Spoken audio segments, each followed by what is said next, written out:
এদেশের মানুষ, কি হিন্দু কি মুসলমান, কি আলেম কি ওলামা, কি মসজিদের মুয়াজ্জিন, মসজিদের ইমাম, মাদ্রাসার ছাত্র, প্রত্যেকেই আপনার পূজা মণ্ডপ পাহারা দিয়েছে। ভারতে অসুরের মূর্তি বানানো হয়েছে ডক্টর ইউনূসের চেহারা দিয়ে। মোদি সাহেব মধ্যযুগের অন্ধকার নামিয়ে নিয়ে আসেন।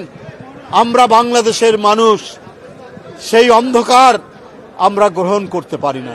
আজকে নবগঠিত অ্যাসোসিয়েশন অফ ইঞ্জিনিয়ার্স বাংলাদেশ, অ্যাবের নেতৃবৃন্দ, মহান স্বাধীনতার ঘোষক, বহুদলীয় গণতন্ত্রের প্রবক্তা, আধুনিক বাংলাদেশ রূপকার শহীদ রাষ্ট্রপতি জিয়াউর রহমানের মাজারে পুষ্পার্ঘ্য অর্পণ করেছেন এবং ফাতেহা পাঠ করেছেন।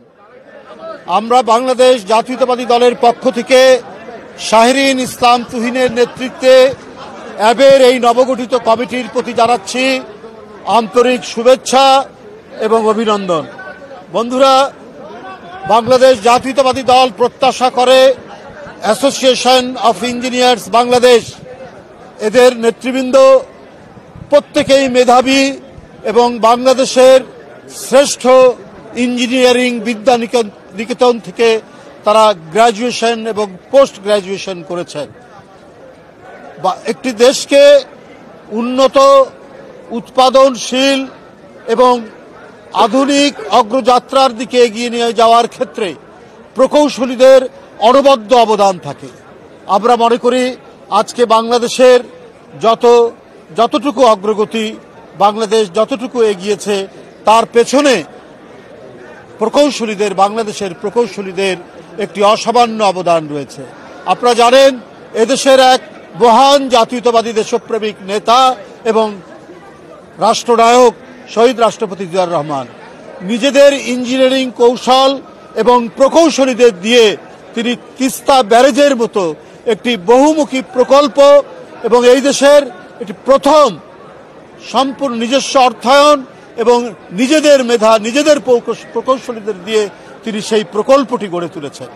এই দৃষ্টান্ত বাংলাদেশের রয়েছে, কোথাও থেকে ধার করে আনতে হয়নি। তাই এই দেশকে আধুনিক প্রগতির দিকে এগিয়ে যেতে হলে আমাদের দেশের প্রকৌশলীরা, মেধাবী প্রকৌশলীরা যথেষ্ট অবদান রাখবে বলে বিশ্বাস করি। আমি এই কারণে বাংলাদেশ জাতীয়তাবাদী দলের পক্ষ থেকে অ্যাবের সকল কর্মকর্তা বৃন্দকে আমি এটাই বলবো, আপনারা অত্যন্ত এই দেশটাকে একটি উন্নত দেশগুলোর সাথে তাল মিলিয়ে এগিয়ে যাওয়ার জন্য আপনারা বিভিন্ন কর্মসূচি, বিভিন্ন নীতিমালা আপনারা প্রণয়ন করবেন। আপনাদের প্রণীত নীতিমালায় যদি জনগণের ইচ্ছায়, জনগণের শুভেচ্ছায় এবং জনগণের ভোটে বিএনপি যদি ক্ষমতায় আসে, তাহলে আপনাদের প্রণীত নীতিমালা অনুযায়ী আমরা আমাদের দেশের অগ্রগতি এবং এই দেশকে উন্নত দেশের তালিকায় নিয়ে যেতে সক্ষম হব। বন্ধুরা আমার, আমরা এখন অনেক ষড়যন্ত্রের মধ্যে দিয়ে আমাদেরকে এগোতে হচ্ছে, আমাদেরকে অনেক চক্রান্তের মধ্যে দিয়ে এগোতে হচ্ছে। বাংলাদেশ জাতীয়তাবাদী দল অন্ধকারের গুহা থেকে, একদলীয় দুঃশাসনের সেই ভয়ঙ্কর ফ্যাসিবাদ থেকে বহুদলীয় গণতন্ত্রের মুক্ত বাতাস নিয়ে এসেছিলেন শহীদ রাষ্ট্রপতি জিয়াউর রহমান। তারই পথ ধরে গণতন্ত্রকে প্রতিষ্ঠা করেছেন আরেকজন ভয়ঙ্কর গণতন্ত্র হত্যাকারী হোসেন মোহাম্মদ এরশাদের কাছ থেকে তিনি গণতন্ত্র প্রতিষ্ঠা করেছিলেন, উদ্ধার করেছিলেন তিনি দেশনেত্রী বেগম খালেদা জিয়া। এরপরে তার সুযোগ্য পুত্র, জ্যেষ্ঠ পুত্র জিয়াউর রহমান বেগম খালেদা জিয়া, তিনি এই জুলাইয়ের আন্দোলন, এই 5ই আগস্টের ফ্যাসিবাদের পতনের যে যুগান্তকারী আন্দোলনের পটভূমি রচনা করে তিনি নেতৃত্ব দিয়েছেন, দূরে থাকলেও গোটা জাতিকে উদ্বুদ্ধ করেছেন। আমরা সেই ধারাতেই আজকে এদেশের রাজনীতি করছি। কিন্তু যুগ যুগ ধরে জাতীয়তাবাদী শক্তিকে বিনষ্ট করা, ধ্বংস করার জন্য আন্তর্জাতিক সাম্রাজ্যবাদী, আধিপত্যবাদীরা যেভাবে চক্রান্ত করে, সেই চক্রান্ত এখনো থেমে নেই।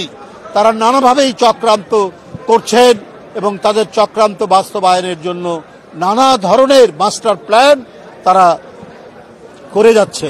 কিন্তু এদেশের জনগণ সব কিছু অন্ধকার দূরীভূত করে, সব কিছু অশুভ পরিকল্পনাকে প্রতিহত করেই এদেশে জাতীয়তাবাদের পতাকা এই বাংলাদেশের স্বাধীন পতাকাকে নিশ্চিত করবে, এটাই সব সময় প্রমাণিত হয়েছে। বন্ধুরা আমার, গত কয়েকদিন আগে, 2-3 দিন আগে দুর্গাপূজা সম্পন্ন হলো। কি না ষড়যন্ত্র হয়েছে, কত না ষড়যন্ত্র হয়েছে আমরা দেখেছি। আমরা নিজেরা নিজেদের মধ্যে আলোচনা সমালোচনা করি, কিন্তু ডক্টর মোহাম্মদ ইউনূস বাংলাদেশের আন্দোলন পরবর্তী তিনি প্রধান উপদেষ্টা, প্রত্যেকেই তাকে সমর্থন করেছে, বিএনপি সহ। আমরা দেখতে পেলাম যে ভারতে অসুরের মূর্তি বানানো হয়েছে ডক্টর ইউনূসের চেহারা দিয়ে, তার মুখমণ্ডল দিয়ে, এবং আরো বিশ্বের 2-1 জন। তো এগুলো তো অত্যন্ত নিম্ন রুচির পরিচয়, এটা তো একেবারেই একটা অপসংস্কৃতির পরিচয়। ভারতে আমরা শুনেছি সঙ্গীত শিল্পকলার এত চর্চা হয়, সেই দেশ এত নিম্নরুচির পরিচয় দেবে এটা আমরা কল্পনা করতে পারি না। আজকে বাংলাদেশে সাম্প্রদায়িক সংঘাত তৈরি করার জন্য নানাবিধ প্রক্রিয়া চলেছে, কিন্তু এদেশের জনগণ, এদেশের মানুষ, এদেশের দেশপ্রেমিক মানুষ, এদেশের হিন্দু মুসলমান জনগোষ্ঠী সবাই টের পেয়েছে কোথা থেকে কি হচ্ছে। তাই সবাই একত্রিত হয়ে এবারের হিন্দু ধর্মাবলম্বী মানুষদের দুর্গাপূজা হয়েছে অত্যন্ত সাড়ম্বরে, অত্যন্ত উৎসাহ উদ্দীপনার মধ্যে দিয়ে তাদের উৎসব পালন করেছে, সকল ষড়যন্ত্রকে প্রতিহত করে। বন্ধুরা আমার, কেউ যদি নিজের দেশে, আজকে ভারতে যদি সেখানে মোদি সাহেব মধ্যযুগের অন্ধকার নামিয়ে নিয়ে আসেন, আমরা বাংলাদেশের মানুষ সেই অন্ধকার আমরা গ্রহণ করতে পারি না। এদেশের মানুষ, কি হিন্দু কি মুসলমান, কি আলেম কি ওলামা, কি মসজিদের মুয়াজ্জিন, মসজিদের ইমাম, মাদ্রাসার ছাত্র, প্রত্যেকেই আপনার পূজা মণ্ডপ পাহারা দিয়েছে। এইটা হচ্ছে আমাদের ঐতিহ্য, এই সম্প্রীতির ঐতিহ্য। আমাদের দীর্ঘদিনের আমাদের নেতা দেশনায়ক তারেক রহমান তিনি সুস্পষ্টভাবে বলেছেন, আমরা দীর্ঘদিন সম্প্রীতির বন্ধনে আবদ্ধ, তাই আমাদের মধ্যে কেউ কোনো বিভাজন তৈরি করতে পারবে না। তাদের নিজের দেশে তারা যাই করুক, যতই অন্ধকার নামিয়ে নিয়ে আসুক, কিন্তু আমাদেরকে সেটি করতে পারবে না। বন্ধুরা আমার, তাই আমি মনে করি সামনের ফেব্রুয়ারিতে যে অবাধ সুষ্ঠু নির্বাচন, সেই জনগণ সেটির প্রত্যাশা করছে। দেখুন, এটা নির্বাচন কমিশন জানাবে। আমরা বারবার দাবি করেছি, তারা বলেছেন তারা প্রায় অনেকাংশেই তারা প্রস্তুতি গ্রহণ করেছেন। আমার মনে হয় যে সময় পেয়েছেন, এই সময়ের মধ্যে প্রস্তুতি গ্রহণ করা মোটেই কঠিন কোনো কাজ নয়। আমি আশা করি নির্বাচন কমিশন সেই প্রস্তুতি সম্পন্ন করেছেন এবং জনগণ তো প্রস্তুত, জনগণ তো ভোট দিতে প্রস্তুত। তো সুতরাং নতুন কোনো ইস্যু তৈরি করে জনমনকে এবং মানুষের চোখে বিভ্রান্ত করার যারা চেষ্টা করছেন, তারাও জনগণের কাছে আজকে ধরা খেয়ে যাবেন। তারাও জনগণ দেখতে পাচ্ছে, যারা যে মানুষরা 16 বছর ভোট দিতে পারেনি, শেখ হাসিনা ভোটকে তালা দিয়ে বন্ধ করে রেখেছিলেন, নির্বাচনের নামে প্রহসন করেছেন, গরু বাছরকে ভোট কেন্দ্রে ঘোরাফেরার সুযোগ দিয়েছেন, ভোটারদেরকে ভোট দেওয়ার সুযোগ দেননি। দিনের ভোট রাত্রে করেছেন র্যাবকে দিয়ে, ছাত্রলীগ যুবলীগকে দিয়ে, ভোটাররা যেতে পারেনি। তো সুতরাং এই যে দীর্ঘ 16 বছর প্রকৃত ভোটাররা ভোট কেন্দ্রে যেতে পারেনি, সেই নিশ্চয়তা বিধান করবে এবারে নির্বাচন কমিশন এবং ডক্টর ইউনূস সাহেবের নেতৃত্বাধীন অন্তর্বর্তীকালীন সরকার। অন্তর্বর্তীকালীন সরকার নিরপেক্ষ সরকার, সে কোনো দিকে হেলবে না, কোনো দিকে যাবে না। তাই আবারও বলি, আজকে প্রশাসনে বিভিন্ন জায়গায় একটি বিশেষ রাজনৈতিক দল, যেটা বলেছি, একটি ইসলামপন্থী রাজনৈতিক দলের লোকজনদেরকে খুব কৌশলে নানাভাবে তাদেরকে বসানো হয়েছে। এটা দিয়ে কিন্তু অবাধ সুষ্ঠু নির্বাচন হবে না। জনগণ প্রত্যক্ষ করছে, আমরাও প্রত্যক্ষ করছি কোন কোন গুরুত্বপূর্ণ পদে এই সমস্ত বিশেষ রাজনৈতিক দলের মনোভাবাপন্ন প্রশাসক এবং আমলাদেরকে বসানো হচ্ছে। তারা কখনোই নিরপেক্ষ নির্বাচন হতে দেবে না। তাই আমি ডক্টর মোহাম্মদ ইউনূস সাহেবের প্রতি আমাদের আস্থা, দলের আস্থা সব রেখেই বলবো যে আপনারা এমন ব্যক্তিদের নিয়োজিত করুন যারা নিরপেক্ষ নির্বাচন করবে, কোনো দলের আজ্ঞাবাহক হবে না।